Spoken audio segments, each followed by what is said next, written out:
the fellowship hall, and if they get noisy and we hear them, that is a reason to praise and glorify God. That we have kids in our fellowship halls.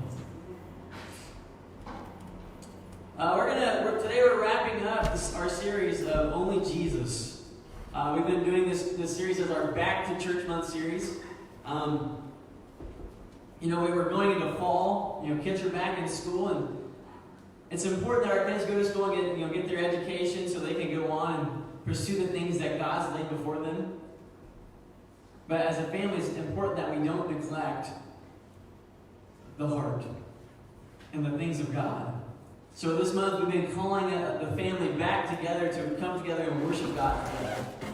Make a commitment to being here. And this is kind of ushering us into our time of our Reignite Revival event next weekend. And I'm really looking forward to it. I don't know what God's going to do. I don't know how God's going to move, but I know one thing He's going to. And I look forward to seeing Him and what He does. And if you notice something interesting about, we're going to be in Mark chapter 6 this morning, so as you open your Bibles, turning there, we're going to be in verses 53 through 56. But if you've been here, or for those that haven't, we're going to kind of recap what's been happening in the two passages we've studied the previous couple weeks. In verses 30 through 44, Jesus feeds 5,000 people with 5 loaves and 2 fish. Something that only God can do. Feed that many people at once. Only God can do something that impossible. Remember, we talked about that and how even though the disciples were there and they witnessed it, they didn't really grasp fully who Jesus was. But they were in the presence of God and seeing God do only things that God can do. Then last week Jesus sends His disciples off in a boat because remember they're trying to find a place to go and rest and take a break from their busy ministry schedule. And Jesus sends them off ahead of Him, and he goes up into the mountains to pray. And a strong wind comes upon the lake, and it blows the disciples who are straining at the oars out into the middle of the water. And Jesus somehow, from His mountain point, the top of that mountain, looks out, and He sees His disciples struggling. And He walks out across the water to where they are. That's something only God can do. That's an impossible that only God can do. I mean, if you're like me as a kid, you've tried the walking on water and you realize it doesn't work. Only God can do that. And as we get ready to look at our text this morning here in just a few minutes, we're going to read a very, very short snippet of what Jesus is doing and what Jesus did and what His power was capable of. We've already studied it up until this point. We've seen Him do impossible time and time again. And we're going to read it once more today.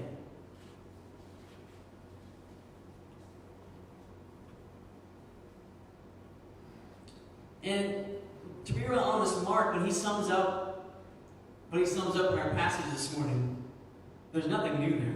Matter of fact, all Mark does is take all the other stories of Jesus going about healing people, giving the blind their sight, opening the mouth of the mute, allowing the deaf to hear, raising the dead to life. Mark pretty much takes all of that and condenses it down into one section of 4 verses.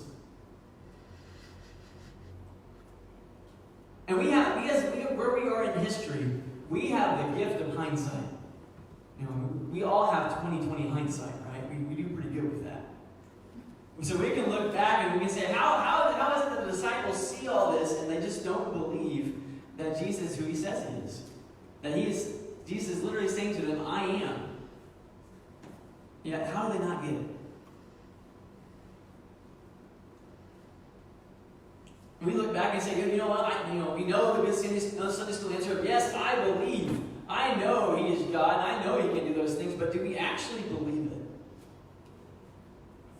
When we read the stories in Scripture of Jesus, taking mud and rubbing it into the eyes of the blind man, and He washing his face and being able to see, do we believe that He still has the power to do that? that Jesus still has the power to heal. And I want to tell you something, as being a part of the Church of the Nazarene as a whole, as a body of believers, we believe that. We believe that Jesus Christ still has the power to heal. As a matter of fact, I'm going to read to you, we have this beautiful black book called the Manual, and it's full of all kinds of rules, regulations, government procedures, responsibilities, all those things. But the very front of the book is the Articles of Faith. And this outlines what we as Nazarenes believe based upon Scripture. And number 14 of our Articles of Faith is this one that's labeled Divine Healing. And it says, we believe in the biblical doctrine of divine healing and urge our people to offer the prayer of faith for the healing of the sick. We also believe God heals through the means of medical science. So as a church, what we believe is that Jesus can heal people. He can do it by just one word, by one glance. Through the power of faith in Him, we believe Jesus can heal people. That's why we have, I don't have anything up here. I'm a bad pastor. But that's why normally there is a vial of anointing oil. There's nothing magical about the anointing oil. Matter of fact, usually when I run out, I just refill it with olive oil or vegetable oil, whatever I can find in the kitchen. Because it's not the oil that's powerful. What it is a symbol of us coming together as a body, laying hands on a person and saying, Jesus, we believe that you truly indeed have the power to heal this person. And we also believe Jesus has the power and has given people the knowledge to be able to heal one another through the means of medicine. We believe we have our understanding of medicine because God has allowed us to discover it. So we believe in divine healing as a church. Now, again, don't get nervous when I talk about divine healing. This isn't the kind of, you come up and lay hands, I'm going to put my hands on you, and you're going to stand. No, I believe Jesus has that power. If you come in a wheelchair, and I lay my hands on you and pray for you, that He can make you stand up in that instant. At the same time, too, I don't break the congregation to do that.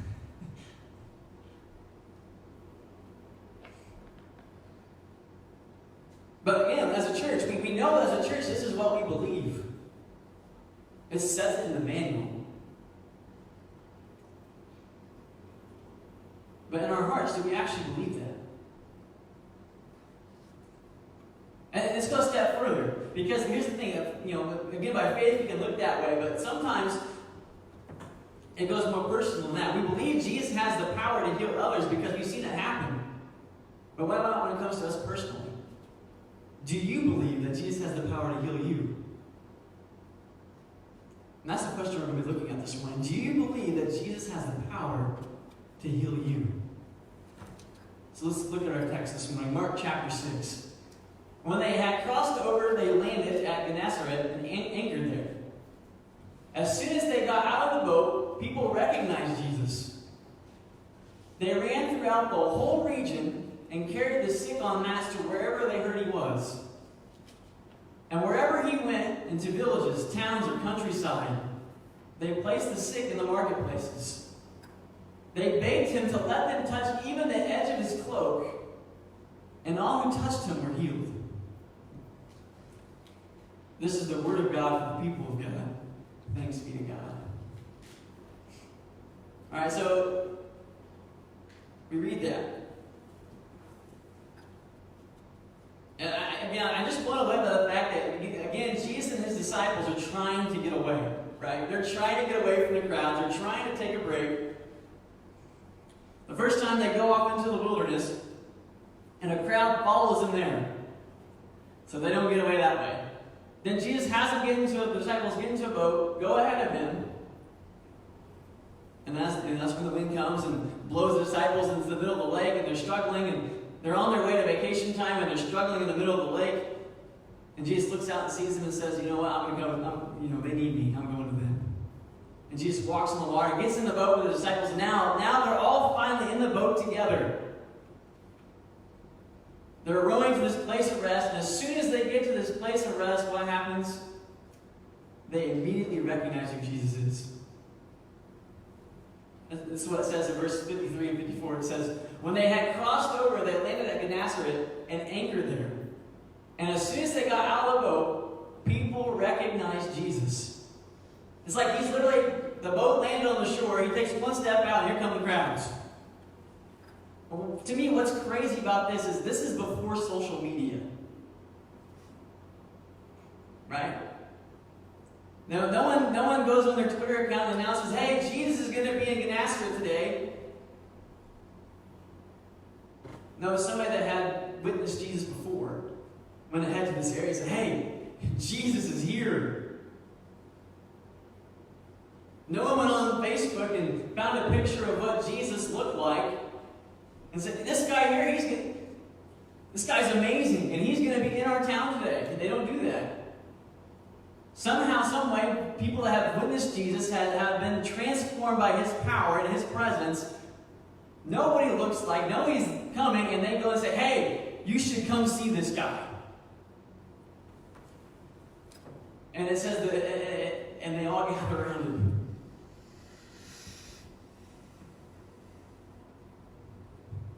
Verses 55 through 56.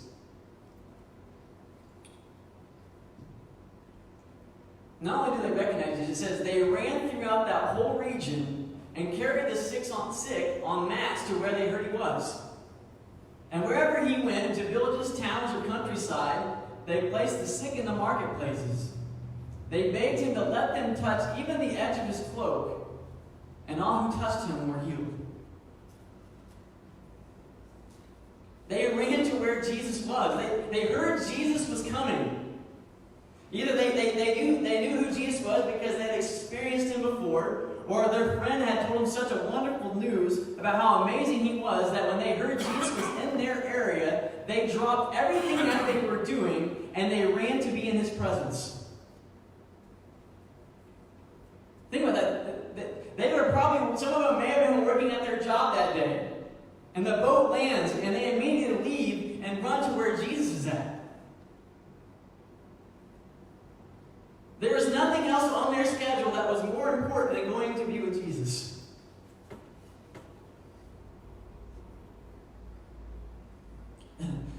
They weren't worried that, oh man, this is going to mess up my daily routine. This is going to throw me off all out of whack. They don't consider that. They hear Jesus coming. They drop everything, clear their schedule, and they run because they know Jesus is there. And if they get to where he's at, they're going to experience him today. And not only do they run to where Jesus was at, they run to where Jesus is at carrying their friends. Think about this. You have a friend that you know has been sick for a long time. And medicine has done absolutely nothing to heal them. And you hear about a guy that has this power from God with one touch to cure them. You hear he's going to be in your town that day, and you love this person. So you know what you do? You carry them. And you make sure that they get to Jesus that day because this is their chance. You don't know if they'll ever get this chance again, but because you know Jesus is there, and if you get this person to Jesus, Jesus has the power to heal them.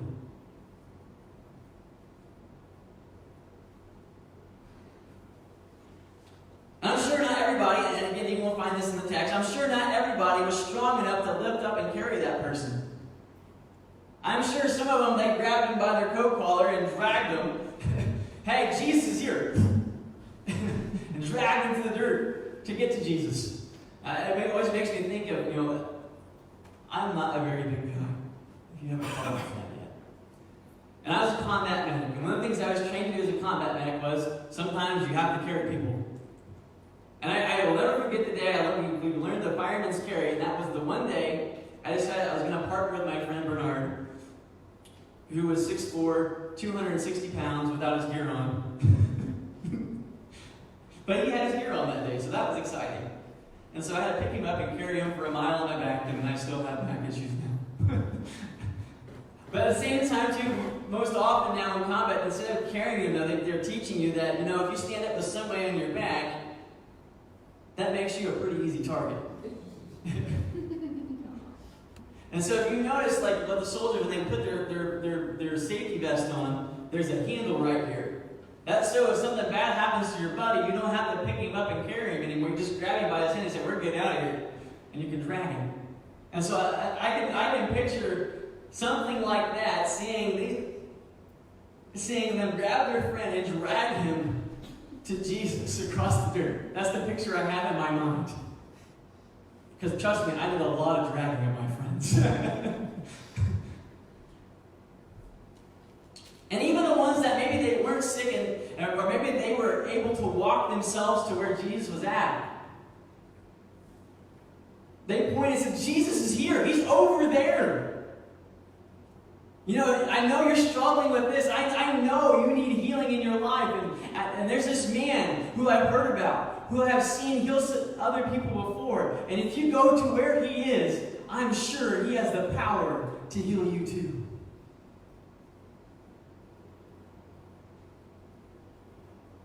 Not only do they recognize Jesus, they recognize the power that was available for him.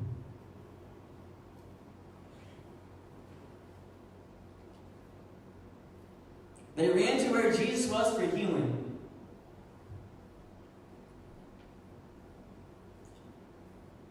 They come to Jesus wanting to be healed but not made whole. All I knew in that moment was that there was something wrong with them physically. And that Jesus had the power to heal them. But what Jesus wanted was more. Jesus was willing and he wanted to heal them of that infirmity. He wanted to take away that excuse. He wanted to tear down that wall between him and that person. He wanted to set that person free from whatever it was. But he wanted to do more than that. He wanted to heal more than their physical ailments. He wanted to go to the very core of who they were as people and pick up the broken pieces that was their life and make them whole. That's what Jesus was longing for. But when they come to him, and Jesus knows this is what he wants to do, but he also knows this isn't what the crowd is seeking. He doesn't say, oh no, I'm not, I'm wanting to make you whole, so, I'm not going to help you. No, he realizes that this healing, this moment that where he touches them and he heals them and cures them of that illness, that is the beginning of a new path. That is the start of a new life, where pain doesn't control them anymore. Where heartbreak doesn't control them anymore. When sleepless nights don't control them anymore. When medicine doesn't have to control them anymore. He knows in that moment, their life has changed. And that will give him more opportunity. That will create a trust from them towards him. A belief from them towards him that he maybe he has more to offer than just fixing this.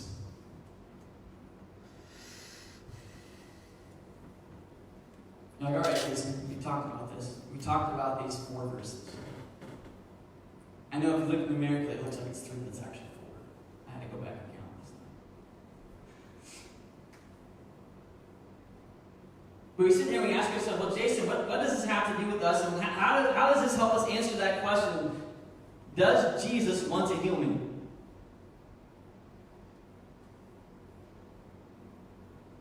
And I think by reading this passage, we can emphatically say yes. Jesus wants to heal you. Matter of fact, if you've been coming to church for any time at all, if you've ever been to church before in your life, you're almost wanting to say, duh.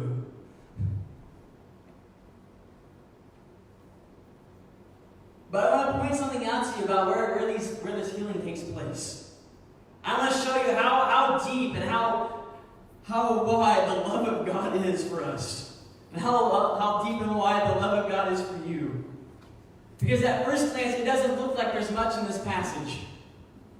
It looks like Mark has put forward a very straight and narrow understanding, a very summarized version of what Jesus is capable of compared to the other Gospels. But when you sit down and you really dig into these 4 verses, it paints you such a portrait of love. It paints the portrait of a Jesus who doesn't want to just heal you, but a Jesus who looks at you and says, you are worth something to me. go back up to verse 54 for a second, or 53 for a second. It says, they landed at Nazarene and anchored there. That word Gennesaret means fertile land.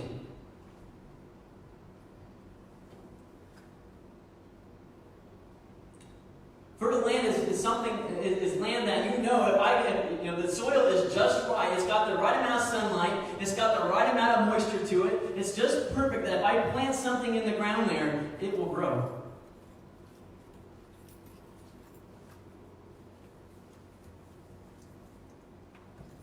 It's ground that you can take and you can use to produce food or whatever, or pretty flowers, whatever you want to produce. But there's something about that ground that's fertile that you know if you plant there that something is going to grow and it's worth your while to take time to invest in it.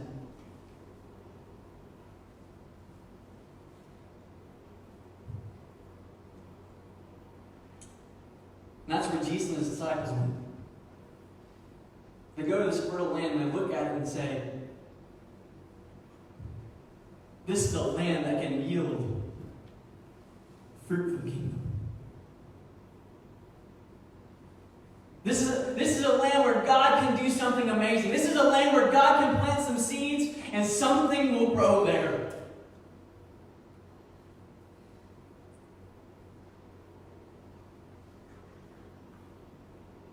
Verse 55 says, they ran and carried the sick on mats to wherever they heard Jesus was. And Mark doesn't pick, the Greek word he uses here doesn't mean sick. Matter of fact, it's a word with a Hebraic understanding. It's a word that means literally evil. They ran and carried the evil on mats to wherever they heard Jesus was. You see, the Hebrews, they didn't understand evil in the same way we do. We understand evil as something that we do. Right? We know that this is the list of right and wrongs, and if I choose to do wrong, then I have done evil in my life. Or we look at others and we see their actions of, they know the list of right and wrongs, and they chose to do evil, and now there's evil in my life. And there's evil in their life. We look at evil as a thing. See, that's not how the Hebrews looked at it. That wasn't the understanding that Mark had when he picked the word evil here. You see, the Hebrews looked at evil as something that you went through. Not something that you did. It's something that you went through.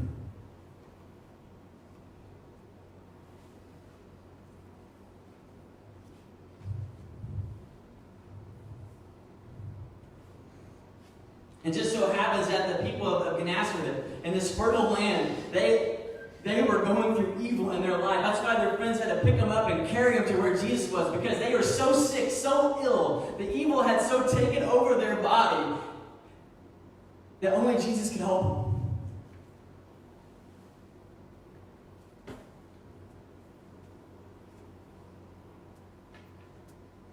And Jesus looked at Gennesaret and he said, this is the fertile land. And he's looking at all these bodies going through evil all around him, stuck in the midst of darkness. Darkness is stranglehold. And Jesus looks at that region and he says, this is a fertile land that can yield a crop for the kingdom of God. God can plant something beautiful here. This is fertile soil.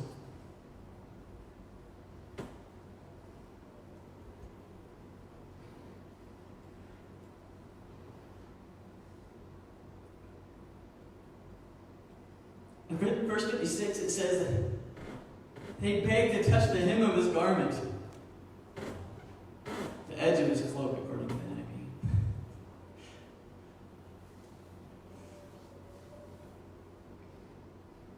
They desperately needed healing, and they knew that Jesus had the power to heal them, so they were begging him to do it. And Jesus looks at them and says, I'm willing. Be healed. It says, everyone who touched him were healed. Everyone who touched him, he was willing to heal. Everyone who made the choice to go to where Jesus was, reach out their hand them. Change their life forever. So that he can begin to make them whole.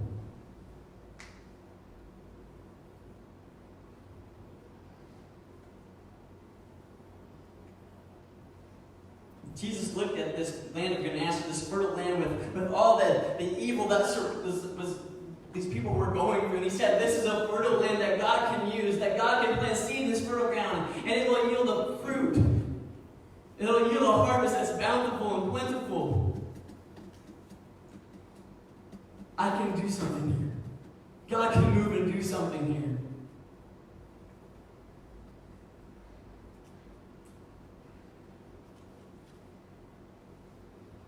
And so he healed him.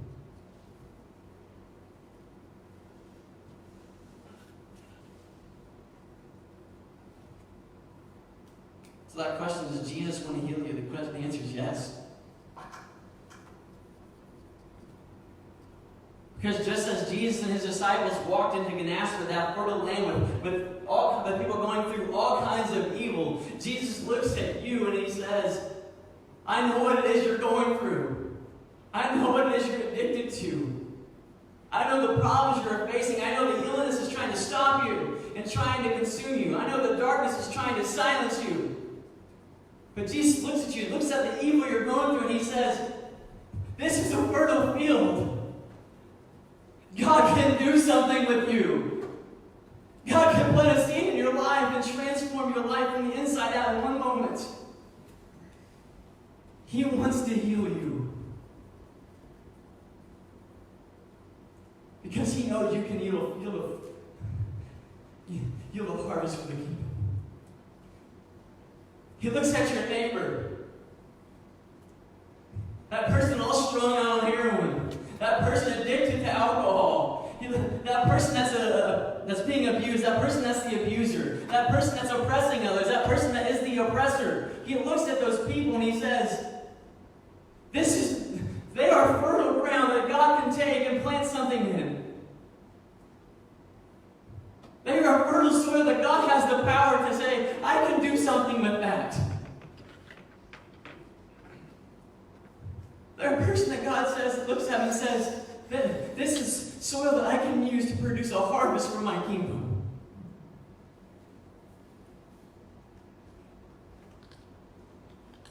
For us to be healed by Jesus wants to heal us. And for us to be healed by Jesus, we have to be willing. See, the real question isn't does Jesus want to heal me? The question is, do you want to be healed?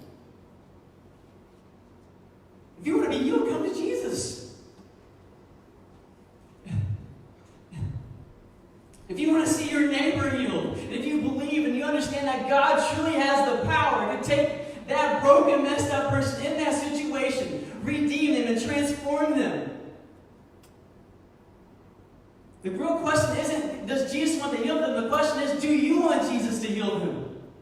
And if the answer to that question is yes, then you have to get them to Jesus.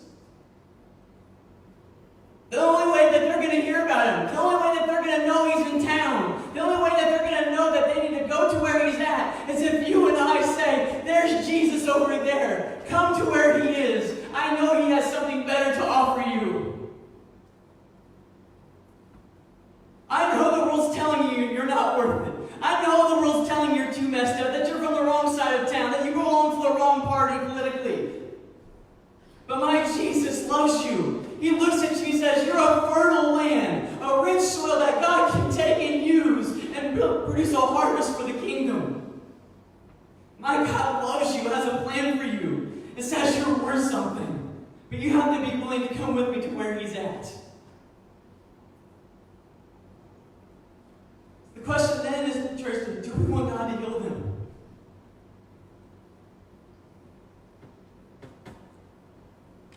Jesus is willing and capable, not just to heal me, not just to heal you, not just to heal our neighbor, but he wants to do more than that. The healing is the beginning. He wants to take each and every one of us and make us whole. But we have to first come to that place where we say, Jesus, I know you want to heal me, but I am willing to be healed. We have to come to that place and saying, Jesus, I know you want to heal my neighbor, And I want you to heal them too.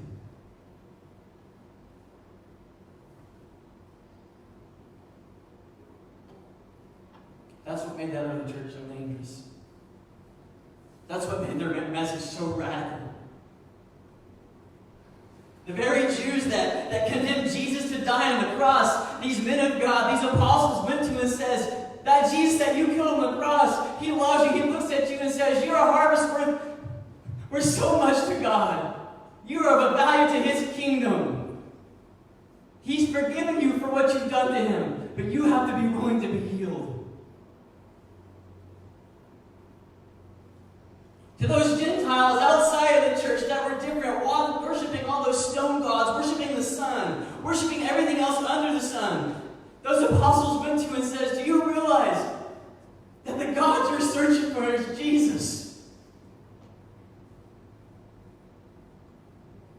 Instead of tossing up empty prayers to rocks and metal, toss it up to Jesus who was dead but is resurrected. I can take you to that empty tomb and show you. And that Jesus wants to resurrect you. Because here's the thing, those apostles knew it at that point. It took them a while to get there. They recognized who Jesus was. They knew only Jesus has the power to save. It's only his blood that can wash away every stain. It's only through the power of his resurrection that we are made whole. They knew the message that they were called to go and preach and present to the world. But they understood that their only role in that was to get people to Jesus. And only Jesus could do the work. They recognized Jesus. They knew his power because they had experienced it in a real mighty way in their lives. And they knew it had something different to offer the people around them. And they were obedient and faithful to share it with the others. And they believed. So church, are we willing to be made whole? Are you willing to be healed this morning? Are you willing for your neighbor to be healed? Are you willing for this church to be healed? Are you willing for the community to be healed around us? Because Jesus is willing and he is able. And only he has the power to radically revive this land. To take back from the darkness what they're trying to claim is theirs, but it all belongs to God. Are you willing to be healed, or are you willing to be an instrument of healing? This morning we're going to close with communion. And as we get ready to close, I'm going to ask Jane if she would come and play. You see, the communion table, this is a place where those who are healed and being healed gather to recognize that Jesus is the only one with the power. That's what communion is all about. It's us coming back to the table and doing this in remembrance and in recognition of what Jesus did for us and what he's still capable of doing in lives today.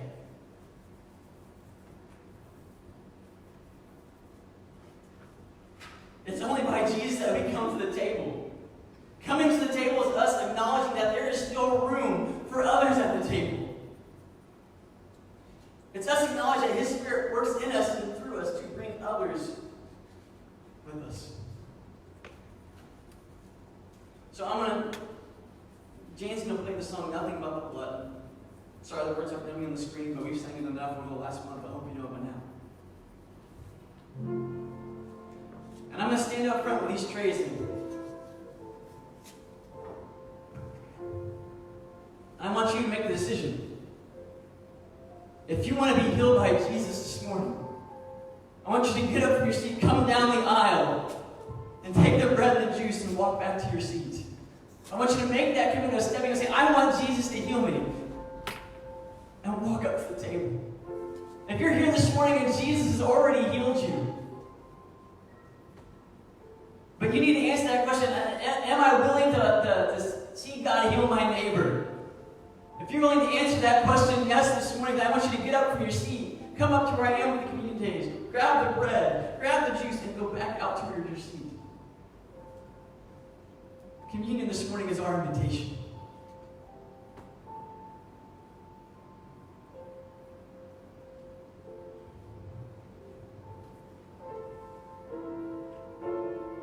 If you can do that this morning, sing with this song, listen, come forward.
We're sitting at the table with Jesus who's willing and capable.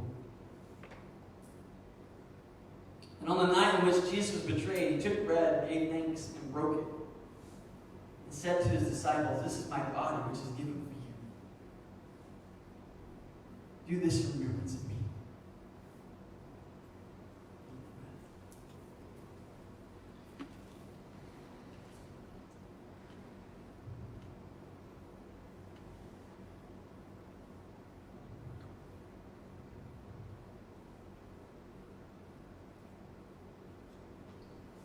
Likewise, when supper was over, Jesus took the cup, gave thanks, gave it to his disciples, and said, "Drink from it, all of you.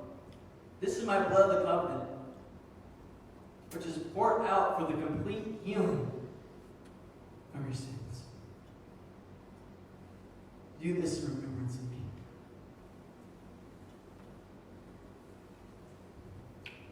Oh God, how you long to heal us. But more than that, you long to make us whole. As your children this morning, we have gathered at your table to remember and say thank you. If there's someone here this morning that needs to is answering that question of, "Yes, Jesus, I want you to heal me," God, I pray, Lord, that you would be faithful to your word. And do as you promised to bring healing into that person's life. Those of us that step forward to say, "Yes, Lord, I want you to heal my neighbor." Well, we're doing it because we recognize that you have the power, and you alone, to set them free, to bring healing to their lives. I pray, Lord, that you would be faithful, and that you would go to them, that when we interact with them this week, that your presence would go with us, and that when they talk to us, we would be Jesus to them. That, Lord, if we invite them to church and they come with us, that they come here and they experience who you are and your power. And they leave here never being the same. Lord, go with us. And help us not return to this table the same as we left. In your name I pray.